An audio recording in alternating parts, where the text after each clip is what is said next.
सर्वप्रथम मैं आमंत्रित करूंगा नवीन शर्मा जी, आप आए और हमारे इन युवा साथियों का मार्गदर्शन करें। नवीन शर्मा जी।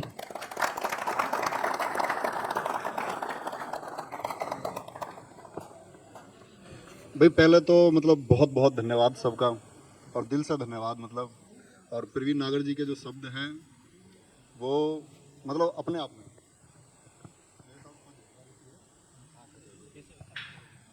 पहुंच रही है आवाज मेरी? सब माइक की जरूरत है, माइक की नहीं है, पहुंच रही है आवाज?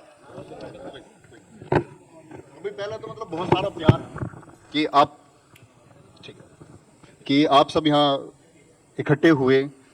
और सबसे ज़रूरी चीज़ ये होती है कि भाई हमने अभी पिछले बार से ही इसको शुरू किया। पिछले वीक हम यहाँ सादोपुर की झाल पे आए, तो इसके पीछे मकसद ये था कि हम लोग कैमरे पर पढ़ा रहे हैं, आप लोग देख पा रहे हैं हमें, तो एक फिजिकली बच्चों के बीच में पहुंचना कि जो हमसे पढ़ते हैं वो तो हमें देख पा रहे हैं, लेकिन हम भी उनको देख पाए जाकर के कि ये बच्चों के चेहरे कैसे हैं जिनको हम पढ़ा रहे हैं। तो ग्राउंड पर आने के लिए ये मुहिम शुरू की गई, और हर वीक हर संडे हम इसको करते रहेंगे। और सबसे ज़रूरी बात क्या है, जैसे कि हम लोग पढ़ते हैं तो पढ़ाई में कहते हैं कि भाई हमारा टारगेट ये है कि एप्लीकेशन पे इंस्टाग्राम है। सबसे बड़ा कारण ये है कि हमें देख करके किसी का स्टेटस हमें अच्छा लगा तो आप लोग स्टेटस भी उसको मंगाते हो कि भैया ऐसे शेयर कर दो मेरे पास में। फिर 4 लोग आपका स्टेटस अच्छा होता है तो वो मंगाते हैं, आप उसको शेयर करते हो। वास्तविकता है ना, चलता है ना ऐसे ही। फिर इंस्टाग्राम पे स्टोरी भी हमें सुबह लगानी है। तो मतलब हमारा बहुत सारा जो टाइम है वास्तविकता में अगर खर्च होता है तो यहाँ होता है। दूसरी चीज, हमारा कोई मतलब ऐसा निजी संबंध है जिसको हम बहुत ज्यादा समय देते हैं। ये भी आजकल के यूथ की परेशानी है कि भाई हमारा बहुत सारा टाइम चला जाता है मतलब good morning, good afternoon, good night में, और उसमें एडिशनल चीजें भी हैं, 2-4 इमोजी, तो जरूरी है मतलब। तो ये वास्तविकता है आज के टाइम की कि हमारा समय सबसे ज्यादा खर्च होता कहाँ।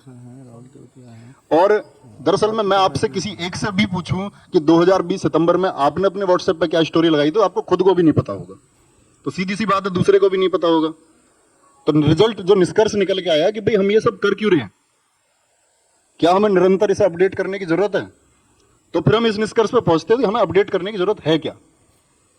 तो हमारी प्राथमिकता क्या होना चाहिए? हमारी प्राथमिकता होना चाहिए अध्ययन, और उसके बीच में कुछ भी नहीं आना चाहिए। कुछ भी ना आने से मतलब है, जैसे आप रोड पे गए, आपने कभी कभी देखा होगा कोई शराबी सड़क पर पड़ा हुआ है, देखा है सबने, उसे किसी की चिंता नहीं रहती कि कोई उसे देख रहा है, चाहे उसने कपड़े पहने हुए हैं या उसने कपड़े नहीं पहने हुए। उसे चिंता क्यों नहीं होती? क्योंकि वो बेहोश है, वो होश में नहीं है। और जब जब आप अपने भविष्य की चिंता नहीं कर रहे, इसका मतलब आप भी बेहोश हो। जैसे एक बच्चे ने पूछा जी मेरा पढ़ाई में मन नहीं लगता तो मैं क्या करूं? तो उस बच्चे से पूछा गया मतलब पढ़ाई करनी क्यों है? उसने कहा जी मैंने जो है फॉर्म अप्लाई किया हुआ है, मुझे नौकरी लगना है। फिर उससे पूछा गया भी नौकरी क्यों लगनी है? कह रहा जी घर के जो है और सामाजिक जरूरतें जो है आज की, उसके हिसाब से नौकरी बहुत जरूरी है। तो उससे ये पूछा गया कि मतलब नौकरी तुम्हें लग रही है कि तुम्हारे घर के आर्थिक हालात के लिए जरूरी है, क्या वास्तविकता में उसकी जरूरत है या नहीं है? तो उसने बोला जी हमारे पास जो पैसे हैं, अगर मैं अपने घर के हालात देखूं तो मैं मतलब 5-6 साल मजे कर सकता हूं, कोई दिक्कत नहीं है। अच्छा 5-6 साल के बाद में क्या करोगे फिर? और उसमें भी मजे लेने का तरीका, मजे किस तरह के लोग हैं, कि वो धन कितने दिन चल पाएगा, जो आपकी मतलब संपत्ति है, जो पूर्वजों ने ये जोड़ करके आपके लिए इकट्ठा की कि हमारे बच्चे शायद इससे कुछ मदद ले पाएंगे किसी अच्छे कार्य के लिए। किसी बुरे कार्य के लिए तो उन्होंने छोड़ा नहीं उसको इकट्ठे करके। तो फिर उससे पूछा गया बाद में कि क्या आप मतलब खुद के लिए, आपने बोला कि भाई समाज को जरूरत है, समाज आज उस नजरिए से देखता है कि सरकारी नौकरी की जरूरत है, और हमारे घर वाले भी बोलते हैं, हमारे जो परिवार के लोग कह रहे हैं कि नौकरी जरूरी है। तो मतलब आपको खुद नहीं लगता कि आपके लिए जरूरी है? सबसे पहली चीज, बहुत सारे मैक्सिमम बच्चे सरकारी नौकरी की तैयारी सिर्फ इस वजह से कर रहे हैं कि बाकी लोग कर रहे हैं, और घर वाले उनको प्रेशराइज कर रहे हैं कि फलाने का लड़का तैयारी कर रहा है तो भाई तुझे भी तैयारी करनी चाहिए। तो मैं ये कहना चाहता हूं कि जब तक चीजें आपके खुद के अंदर से नहीं आएंगी तब तक उतनी जल्दी रिजल्ट आप नहीं दे पाओगे। अगर आप सिर्फ कॉपी करके तैयारी कर रहे हैं कि कोई और अमुक व्यक्ति तैयारी कर रहा है इसलिए आपने तैयारी शुरू की है, जैसे कहते हैं कि भाई भूखे का कोई धर्मगुरु नहीं होता, जो भूखा व्यक्ति है वो खाना खाएगा ही खाएगा। अगर आपको, या आप इतना विश्लेषण कर पाते हैं कि आपके परिवार की आर्थिक स्थिति या आपका आगे आने वाला जो जीवन है वो आपकी इस तैयारी की वजह से ही ये आपके सरकारी नौकरी में सेलेक्ट होने की वजह से ही ठीक हो सकता है, तो आपको खुद करनी चाहिए। और उसके लिए आपको इतना अध्ययनशील होना चाहिए कि भगत सिंह ने एक बात कही थी कि इस कदर वाकिफ है मेरी कलम मेरे जज्बात से कि मैं इश्क भी लिखना चाहूं तो इंकलाब लिख जाता है। तो ये कहते हैं कि इसमें दो शब्द आए, एक इश्क और उसकी जगह लिखना आया इंकलाब। तो इंकलाब का बहुत बड़ा अर्थ है।